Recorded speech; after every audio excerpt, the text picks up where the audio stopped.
It is that time of the week again.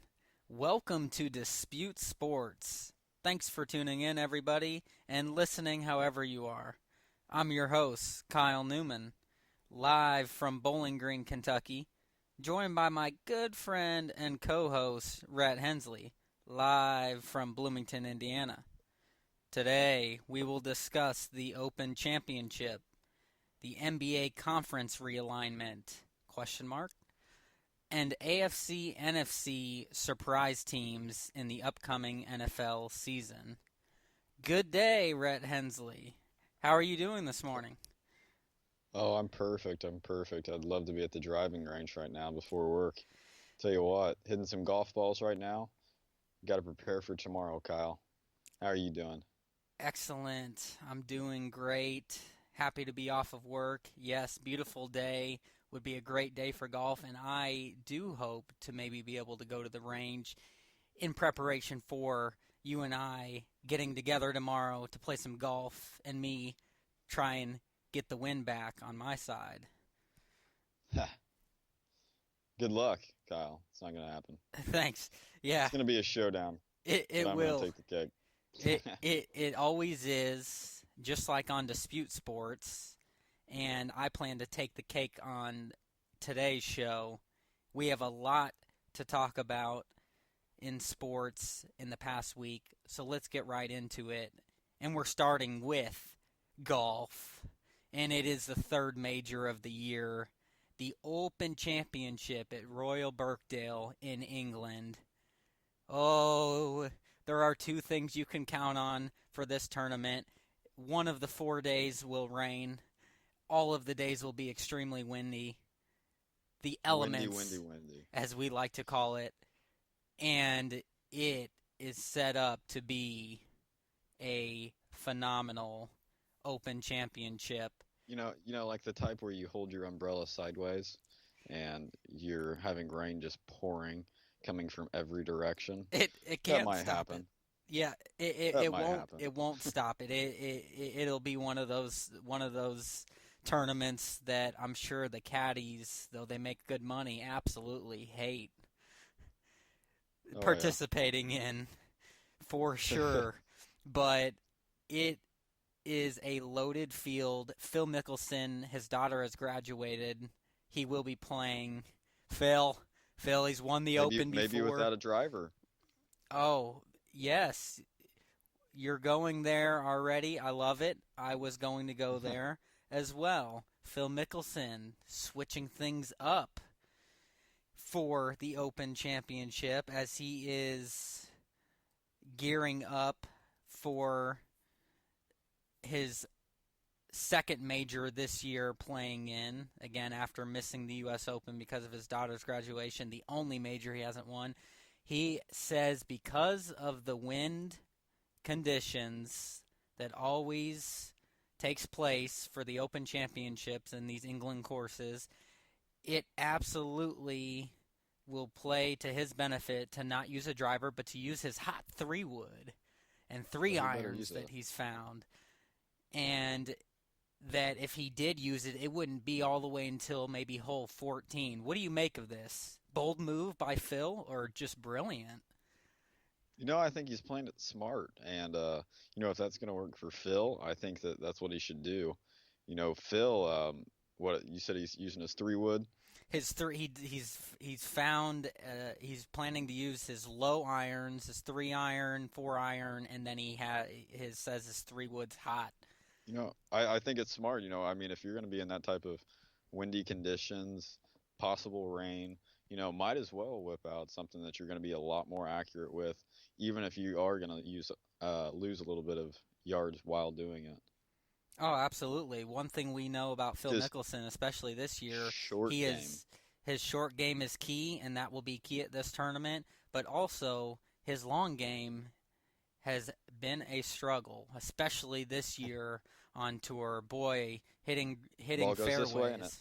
supposed to go that way. Yeah, he's looking like us out there off the tee as much as he's scrambling, and he is the master at scrambling. He needs to be in the fairway this Watch how weekend. you categorize us. Me, as of late. But Phil Mickelson, I like this move, and I think it will bode well. And one of the reasons I have him right up there in the final leaderboard come Sunday in my predictions, which we'll get to predictions. But a couple things first. Henrik Stenson is the defending Open champion. Defending champ. And how about this, Rhett? Each of the last 7 majors have been won by first-time players.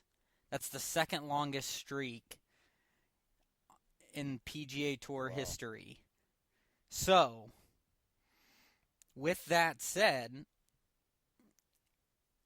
we know Tiger Woods isn't playing because he's still dealing with those off-the-course issues.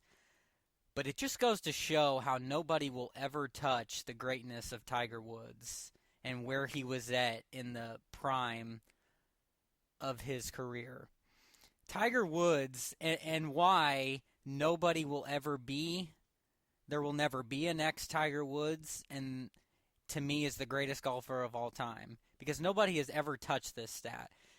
Tiger Woods has made, back in his prime, he made 130 straight cuts. There hasn't even been a golfer close to that. And we're talking the greats of Jack Nicklaus, Arnold Palmer, Ben Hogan. Nobody has even gotten close to touching that. And so when I hear this about these young guns, Jordan Spieth, Dustin Johnson, Rory McIlroy, who's the next Tiger Woods? Nobody, Rhett, because nobody has gotten close to that.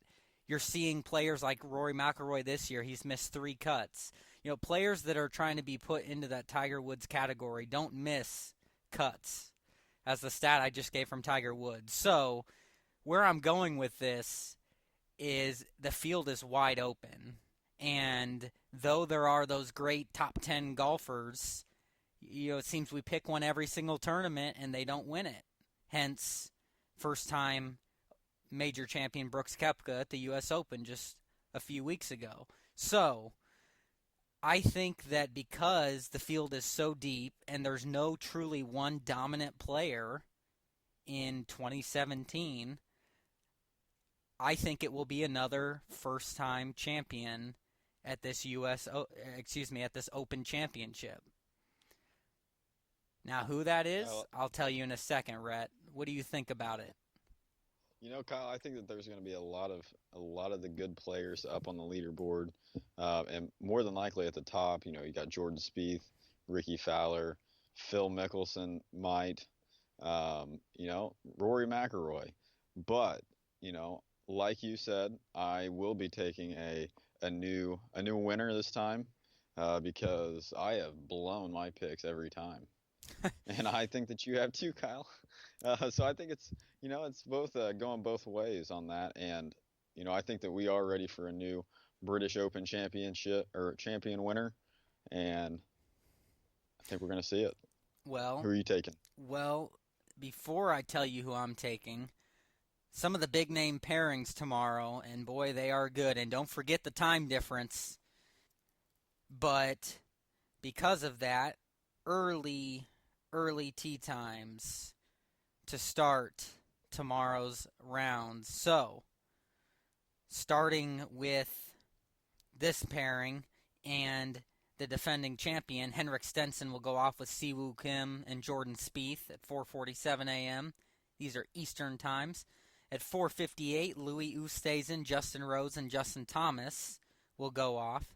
At 5:09 a.m., Brooks Koepka, defending U.S. Open champ. Hideki Matsuyama, runner-up at the U.S. Open, and Tommy Fleetwood, great story, hot this year. 8:04 a.m., Zach Johnson, Jason Day, Sergio Garcia.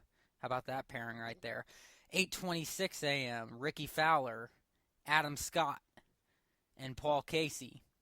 At 9:48 a.m., it's Rory McIlroy, your boy, Dustin Johnson, world number 1, and Charles Schwartzel.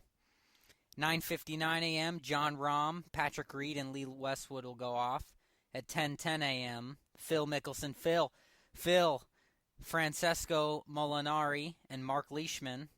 And 10:21 a.m., Scott Henn, Rafael Cabrera Bello and Bubba Watson will go off, to name a few. So, great pairings. I think that'll bode well for the weekend. Here's what I expect, Rhett. I already mentioned it. There will be rain. There will be wind. There will be scores around par is what I think wins. It'll be a 1 under, 2 under. We won't see a 10, 11, 12 under winner. This will be a grind, and I am going with the man who has been dying to break through and finally win his major. This is the years of the first. Sergio at the Masters won his first. Brooks Koepka, What? U.S. Open, won his first. And that is right, Mr. Flat Bills himself, Ricky Oh, my Fowler, goodness. will finally win his first major after being so close so many times. 6 top 5 finishes. He will get his first major at Royal Birkdale, Rhett Hensley. It is my Open champion prediction, Ricky Fowler. How about you? All right, Kyle, I respect it. I respect it, Ricky Fowler. But you He's don't been in the agree with hunt. it. I don't agree with it. But to be honest, I thought you were saying Sergio Garcia at first, so I am a little happier. That's But, good. you know, Anything to my make you pick, happy. I'm gonna go. I'm gonna go a little out there, but it's gonna be. I'm gonna butcher his name, by the way. That's I'm gonna okay. I'll butcher try it and help bad. you as much as I can. Hideki Matsuyama. Hideki Matsuyama. That was very Yeah, good. that's close. Very good. So taking him, he's been up there, hanging around the leaderboard, and I think that, I think it could be his time to shine, and I think we're gonna see a kind of a off the wall name, kind of like, seeing Ricky Fowler, Jordan Spieth, and Phil Mickelson, how they've been struggling lately. I think that we're gonna see somebody come out and that we wouldn't realize that they will win, and I think that it's gonna be Matsuyama. Why? And I like that prediction. He's playing well this year, and we mentioned he finished second at the U.S. Open. Why is it, Rhett? Going back to my point I made earlier about nobody being dominant like Tiger Woods was, why do you think we can't have these top players consistently win? I think that in history, we have players that are kind of like Tiger Woods, like you were saying with Tiger Woods. He's one of the greatest to ever play, and I just don't think that we're in that time where anybody's going to be able to touch Tiger Woods, stats wise. So I can't really put a finger on that, but we just don't have that Tiger Woods player Well, um, and right now. I think it goes to just the level. Just there's some players that are good, there are some players that are great, and then there are some that are legendary in every sport. The Michael Jordans, the Wayne Gretzky's, and the Tiger Woodses of the world. And that's this situation to me. Tiger Woods, his mental focus, how skilled he just ran away from the field. And the field was just as good then. So I think it's just because nobody is great like he was. But there are a lot of these players that are very good, just not legendary. Will they be Hall of Famers? Yes. And I'm looking for some consistency, and I think what it goes to show, Rhett, and why we haven't seen these players like Rory McIlroy and Jason Day and Dustin Johnson consistently win every major or several tournaments in a row is because of how good the field has gotten with young players our age. These players, Brooks Koepka, that are coming out, and Jordan Spieth is in there, though there's that generation just below him, like the John Rahms. These players are so good, and the technology nowadays, and how Tiger Woods, I think, transformed these athletes, these golfers going to the gym and working on staying fit, and these players can hit a mile. I think that's changed in golf, and I think that is why, Rhett, that we have not seen that, and I don't think we will see it again, where we're going to see a player like the world number one Dustin Johnson win more than 2 straight majors, and I think may not win one for another 2 years. I mean, I think that's just how it is, and I don't think any of these top players will surpass 10 majors in their careers. Yeah, exactly. I think that's going to end up changing at some point, um, because at any point in time we can have a championship come up, but as of now, Dustin Johnson, Ricky Fowler, um, R Rory McIlroy, they're all struggling. Um, they just can't stay consistent, and I think that's one of the reasons why we are having this up and down Yeah, with these type of players. and this is not the course to be inconsistent on. And I No, do I it is do not. expect there to be a lot of these big names up there because a lot of that you'll see consistently are finishing in the top 10. Rory's been struggling this year. Maybe this is the tournament that's perfect for him and his neck of the woods out there in England. Yeah, Maybe on that side of the globe, maybe this will be a course well suited for him. Phil plays well in the wind and the elements. I expect Phil to be up there. I'd love to see Phil win, but I really want to see Ricky Fowler finally break through, and I think that's why I pick him. But expect the other big names to be there. The best, expect the unexpected. exactly right. The best short game players will be in the final leaderboard running on Sunday. So that's why I think Jordan Spieth has a good chance. His short game has looked a lot better since the last couple of majors. So it should be a great tournament. You've got Matsuyama. I have Fowler, and we shall see. Coverage starts tomorrow early. Get up early, Rhett. Earlier than Not we're a going to chance. play golf and start tuning in. Are you kidding me? That's not gonna happen. I'm gonna be hitting some Z's until we golf, and I will listen to it on the radio. Hey, it's understandable. It is hard to I do. love it. Yeah, I do too. Well, I So think what? I think I saw like 3:45 start time for us, yeah, like they're in the U.S. Holy early, crap! Not a early. chance, buddy. Yeah, I've done it before, and I could do it on the night shift. And this weekend I work, so I'll be watching some golf on my breaks. But yes, the Open Championship, always great golf, historical. Check it out, folks.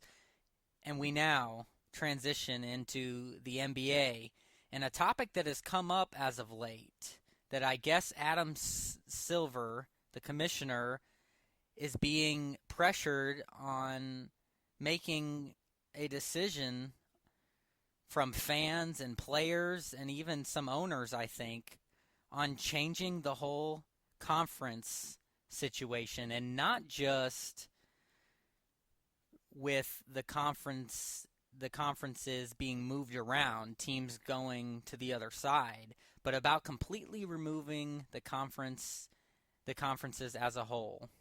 So that is what we will dispute. Rhett Hensley, we're into the NBA now, and we are talking NBA conference realignment. Should it happen? Should it be eliminated? I'm going to let you start because I guarantee you we will disagree. So go ahead, Rhett. All right, Kyle. One thing that I would like to say on the whole conference thing, I think that we do need to take it away.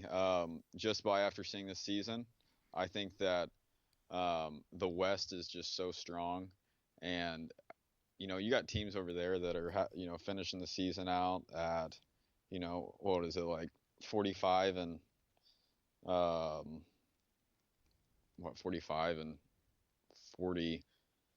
Well, right around there. Let me pull it up real quick.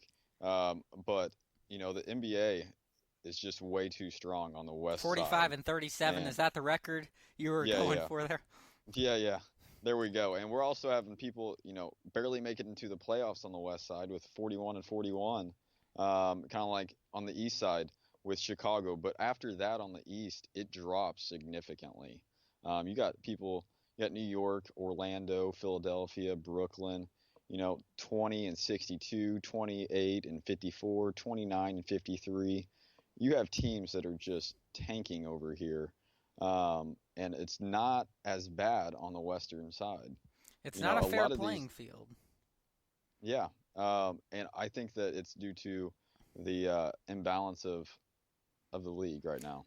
I for sure. I am shocked that we actually agree. So you're telling me that you believe as well that the conferences should just be removed. I think they should be removed after some thought on it, and going over the teams. You got it's just the western side. The west side is just so tough. You got Golden State, San Antonio, Houston.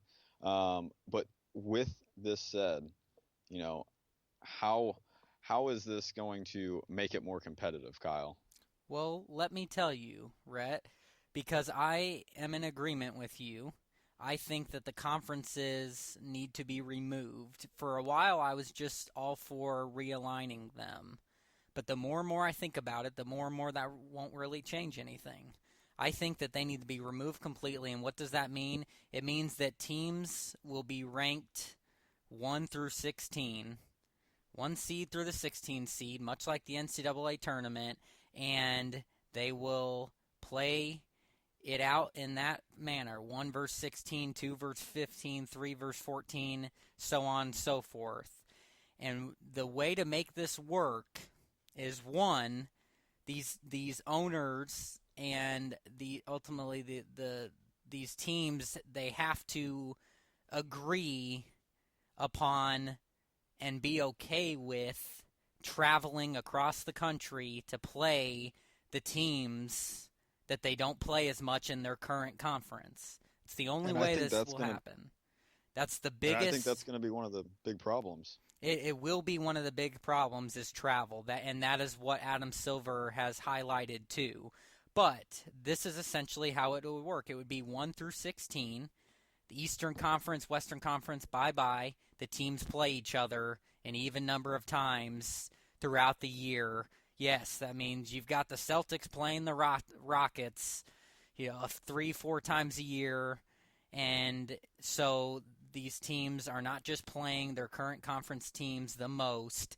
It creates a balance. And how does that, to paint a picture of what this would look like, I'm going to give you what the playoffs would have looked like this past year had it have been no conferences, seeds 1 through 16. You ready for this, Rhett? Oh, buddy, I'm waiting. Okay. The number 1 overall seed would have been the Golden State Warriors. They would have been taking on the Chicago Bulls, 1 versus 16. The second seed, the San Antonio Spurs, would be taking on the Portland Trailblazers, the 15 seed. The third seed Rockets would be taking on our Indiana Pacers, the 14 seed. The fourth seed Celtics would be taking on the 13 seeded Bucks. The fifth seeded Clippers would be taking on the 12th seeded Grizzlies. The sixth seeded Cavaliers, hard to believe, would have been taking on the 11th seeded Hawks. The 7th seeded Raptors would be taking on the 10th seeded Thunder. And finally, the 8th seeded Jazz would be taking on the 9th seeded Wizards. When I see this, Rhett, I instantly think, wow, does that not make the playoffs 10 times Makes it, better yeah. than what they were this past year? And more competitive, a mixture of Eastern and Western Conference teams playing each other. And I think that is completely more fair across the board. Now, people that would play devil's advocate would say, okay, well, you still have the same teams making their way out. The Warriors still end up winning the title. However, they would the teams would have a tougher path there, though. I mean, when you look at this side for the Warriors, and again, this is a different debate with super teams, but Warriors end up playing the Jazz or the Wizards. Then they have to play the Clippers or the Celtics. And then they may play the Spurs and not necessarily the Cavs. But what I like about it is it's even and it's fair, and it's not the Western Conference teams dominating it. You go to the other side. How about our Pacers? We saw what the trouble they gave the Cavs. Can you imagine if we got to play the Rockets in the first round. And now, granted, the Rockets obviously a very solid team and made a nice run, but you never know. The Cavs would have been playing the Hawks, probably a sweep for them still. But Yeah. then let's say the Rockets advance past our Pacers, Rockets and Cavs. The Rockets might have had a good chance against the Cavs. And then you go down and the Spurs, let's say the Spurs play the Raptors. So you got the Spurs playing the Cavs or the Rockets. Pretty competitive as you get into the conference finals. And it wouldn't be the conference finals, it'd just be the semifinals, if you will. I like it, Yeah, Rhett. It and makes it I feel like think it the would add some more NCAA competition. tournament. Yeah, for sure. And I think that one way to kind of alleviate the travel would be to kind of like do like the MLB does, and kind of do more not back-to-back games, but you could have like a day space, but just play them again at their home court or something like that. Um, Exactly.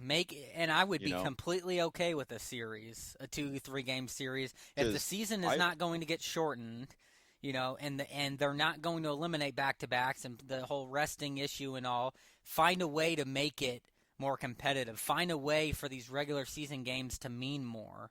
And I think that this could help toward that. Not to mention this stat, Rhett. Only one of the top 14 players in the NBA is still in the Eastern Conference. You want to take a guess at who that is? in the Eastern Conference. Yes, there's only one top 14 player left in the Eastern Conference. Oh, I'm just gonna take a swing and say LeBron. You are correct. And guess what? After Wow, next shocker. year, there may not be any more No players kidding. in the top Good 14 in the gosh. East because Paul George already gone. Gordon Hayward Carmelo. is now over in the East, but he's not a top 14 player. Melo might go again. So what is this? What is this leading to? This is leading to even a more dominant West. You have to The shake things up. Monstars on that side. That's basically what it is. On the Western Yes. Conference, it's going to be the Monstars, and we're going to be playing on the Little Tykes goal with the East. Yeah. Oh, So, no doubt about it. I think that something does need to happen, just because, I mean, who's going to be left in the Eastern Conference? Everybody's going to the West. I think we need to break it up, and 16 teams. I think it would be make it a lot more competition Yes, it and would. more enjoyable. Couldn't agree with you more, surprisingly so. And now the pressure is on Adam Silver. We will see. But for now, we will leave the NBA and we will transition into our final topic. And this is one that I am sure we will disagree on. And I am ready to get into it. We're talking AFC, NFC surprise teams this next year, right? Teams that did not make the playoffs this past year that are going to make the playoffs this year. And we will start with you. I want to start in the AFC. Who is your AFC team that will make the playoffs and surprise that did not last year? I'm probably going to go with the Indianapolis Colts, just because they finished 8-8 last year. I think that they will.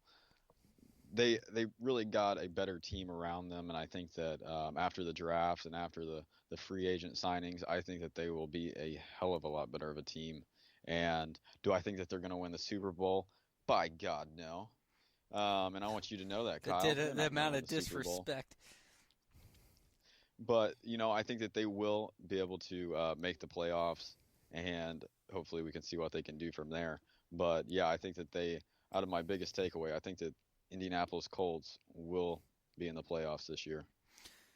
I appreciate the shout out to my Colts, the respect that you're giving them, which is I much need to wash my deserved. mouth out. Yeah, I think that's a safe, smart pick now. How about your NFC surprise team? Adrian Peterson's going to go be playing with the great Drew Brees. Yes, he is. That could be pretty good. I think that the only thing that would be the problem is the good old defense on the Saints. And as long as they improve that this year, I will throw them up there. Their defense has Drew been Brees quite is a hell pathetic. of a man. Yeah, and in the last they in the can last several score. I years. think that we know that they can score, and as long as they can come out on the defensive end, I think that they can take care of business. Yeah, well, last year they were ranked 27th in the league in total defense. I believe the couple years before that they were last and second to last. So that's what's hurting the Saints. Much pr- much safer prediction there, Rhett, with the NFC Talking about the team. talking about a team that just freaking gave up on old Adrian Peterson. Well, Holy cow, he's gone throwing the downhill. towel. I think He they're yeah, he's good to going clear up downhill, space. but he's still got still got some juice left in him. He's still got some juice. Well, I'm going to break mine down into two different categories. My first category is shouldn't be surprises. My second category is true surprises. We'll start with the shouldn't be surprises. And it's a team you've already mentioned, and that's my Indianapolis Colts. Well, don't toot your Out own of the horn. AFC, it should not be a surprise. Despite the rare last two seasons of not making the playoffs, which was due in large part to an injured Andrew Luck, a terrible offensive line, and an even worse defense, the Colts had previously only missed out on the playoffs twice since 2000. So I'm all back on my Colts train in one of the weaker divisions in the NFL will make the playoffs this next One year of the weaker divisions. like they used to, the good old Colts that we all know and love. So that is my shouldn't be surprised team in the AFC. My shouldn't The be weakest division, I would like to point out, Kyle. Yeah, I already mentioned that, all right? The the bottom line is they shouldn't be a surprise. They make the playoffs in the AFC. The other shouldn't be surprise out of the NFC to me is the Carolina Panthers. Before last year, the Panthers made the playoffs 3 straight years, including being Super Bowl runner-ups in 2015. Last year was a fluke year for the Carolina Panthers, I believe, because they still and their biggest thing last year was their defense. They went from the number one defense the previous 2 years to 21st last year. So that was a big reason. I don't think we see that again. They still have Thomas Davis, Luke Kuechly, some of their big-time defensive players. I think their defense cracks into the top 10 this year. And offense, 19th in the league last year by the great Cam Newton himself. I don't think so. The Panthers get back on track.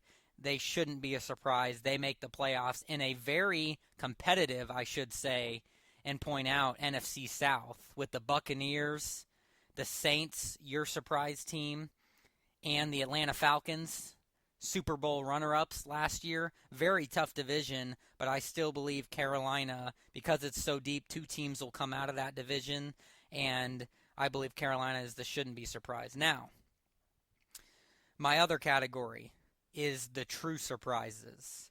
And my true surprise out of the AFC is the Tennessee Titans. That's right, 2 teams will make it in the playoffs out of the AFC South. I like that. The true surprise is the Tennessee Titans. They haven't made the playoffs since 2008, in which they lost 13-10 to the Ravens. This team is hungry for the playoffs. They have improved every single year.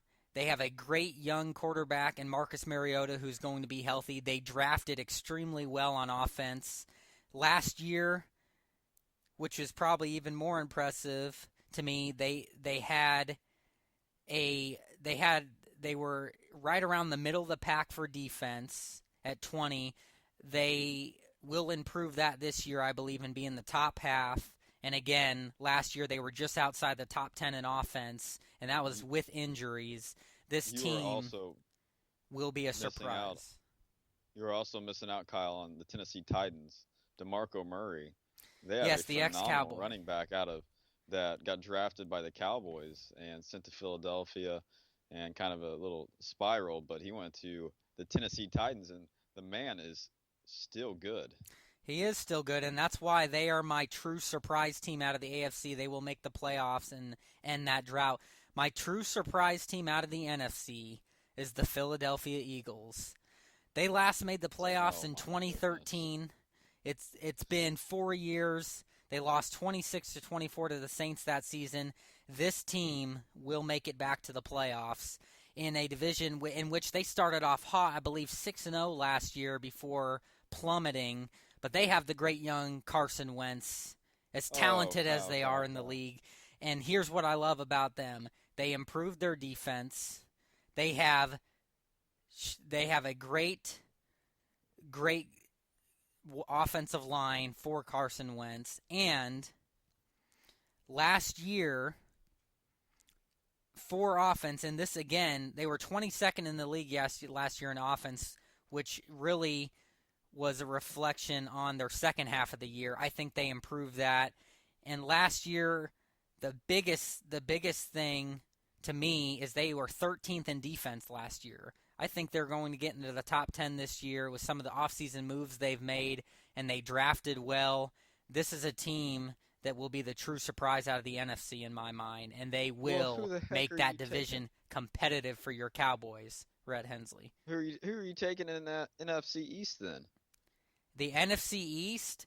Now again, yes. that is my surprise team to make the playoff. Your Cowboys, Cowboys, team? Yeah, as a wild card, All your right. Cowboys will still win that division. As much as it pains me to say, I just wanted some respect there. I just didn't want the Cowboys to get slapped in no, the face. No, that's and I, it would be a surprise because of how much you guys choke in the playoffs. But because you made the playoffs last year, can't say surprise team. And I think that one thing that's going to hurt the Cowboys is their defense. They lost a lot of people this offseason, and I think old Taco is going to help us out. But we had to bring in some new pieces, so it's going to be an interesting season for sure. Yes, it will. I'm looking forward to it, and I'm looking forward to some more NFL talk soon. Unfortunately, we only have time for one more tradition on this show before we say sayonara, and that is no disputing. That's right. We hit you with a random fact and hopefully blow your mind, and I'm going to start this one off. And this is Wilt, the great late Chamberlain. Wilt Chamberlain won 3 straight Big 8 titles in the high jump and was also inducted into the Volleyball Hall of Fame. That is crazy. I had to make sure you said Wilt Chamberlain. Holy crap. The 100-point man, I can see yes. the whole volleyball thing, man. I mean, the dude's a giant. Yeah, but, you could say that. That's for sure. Well, that is pretty awesome. Let me go ahead and give you mine, Kyle. Mine's going to be about the British Open. And in 1867, old Thomas Morris Sr. became the oldest golfer to win the British Open at 46 years and 99 days old. And now the youngest in 1868, his son, young Thomas Morris Jr., became the youngest golfer to win the British Open at 17 years and 5 months. Incredible. Way to come with some sauce today, Rhett. I love it. Threw it down the alley. Yes, you sure did. And that was no disputing. And that does it for today's show. Thanks for listening, everybody. Don't forget, you can now subscribe to our podcast on iTunes and have every episode available to you as soon as they are posted each week, right on your smartphone or tablet. You can also catch all of our podcasts on our website, DisputeSports.com. Follow us on Twitter at DisputeSports1, at Kyle M. Neumann, at Rhett Hensley, and like and follow our Facebook page at Dispute Sports. Until next week, remember, Dispute Sports. Anything sports, anytime, anywhere. Have a great day and enjoy some golf, and I'll see you tomorrow, Rhett Hensley. See you tomorrow and have a great one, everybody.